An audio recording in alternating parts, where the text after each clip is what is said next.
Hi అండి, welcome back to our channel PPL అమ్మాయి natural talks. Video అయితే కనుమ రోజుదండి. మా ఆడపడుచు పండగకు వచ్చిందని మేమైతే మటన్ బిర్యానీ చేసుకున్నామండి. ఈ వీడియో మీకు ఫస్ట్ ఆయిల్ పోసుకోవాలండి. ఆయిల్తో పాటు మనం నెయ్యి కూడా వేసుకోవాలి. సన్నగా తరిగి పెట్టుకున్న ఆనియన్స్, పచ్చిమిర్చి వేగిన తర్వాత జీడిపప్పు కూడా వేసుకోవాలండి. అది కూడా వేగిన తర్వాత మనం ఆల్రెడీ పేస్ట్ చేసుకున్న అల్లం వెల్లుల్లి పేస్ట్, దాంట్లో కొబ్బరి మొత్తం వేసుకొని పేస్ట్ పట్టుకోవాలండి. అది కూడా వేసుకోవాలండి. ఆనియన్స్ ఎంత రెడ్గా వస్తే బిర్యానీ అనేది కలర్ కూడా అలా వస్తుందండి. అందుకని మనం చాలా రెడ్గా వేగే వరకు వేయించుకోవాలి. అలా వేగిన తర్వాత పేస్ట్ కూడా వేగిన తర్వాత కొత్తిమీర, పుదీనా కూడా వేసుకొని ఒకసారి తిప్పుకోవాలండి. నా ఛానల్ని ఫస్ట్ టైం చూసే వాళ్ళు ఉంటే సబ్స్క్రైబ్ చేయండి. ఈ వీడియో మీకు ఎలా అనిపించిందో కామెంట్ చేయండి, లైక్ చేయండి, షేర్ చేయండి. Please support my channel PPL అమ్మాయి న్యాచురల్ టాక్స్. గ్యాస్ పైన కంటే పొయ్యి మీద టేస్ట్ వేరే లెవెల్లో ఉంటుంది కదండి. అందుకనే మేము కూడా పొయ్యి మీద అయితేనే బాగుంటుందని పొయ్యి మీద చేసామండి. బిర్యానీ చేసింది మా ఆడపడుచండి. బిర్యానీ బాగా చేస్తుందండి. కొత్తిమీర, పుదీనా మగ్గిన తర్వాత టమాటాలు, పచ్చిమిర్చి వేసుకొని ఒకసారి తిప్పుకోవాలండి. అలా మధ్య మధ్యలో తిప్పుతూ ఉండాలండి, అడుగంటకుండా. మూత వేసుకొని ఒక 5 minutes మగ్గనివ్వాలండి.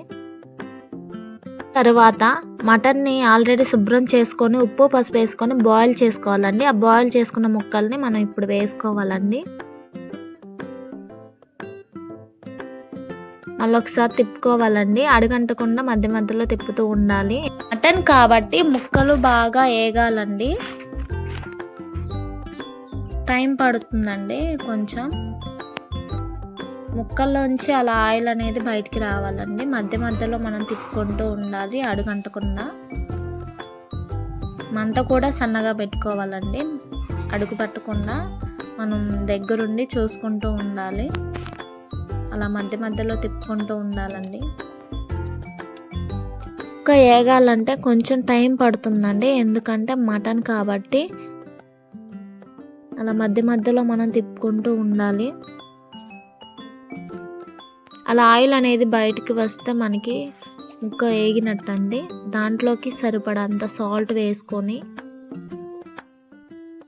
తిప్పుకోవాలండి. మళ్ళీ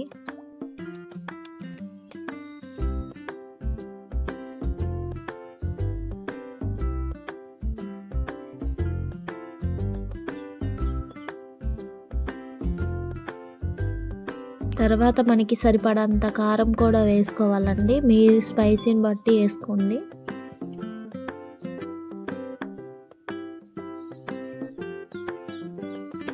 మళ్ళీ ఒకసారి తిప్పుకోవాలండి.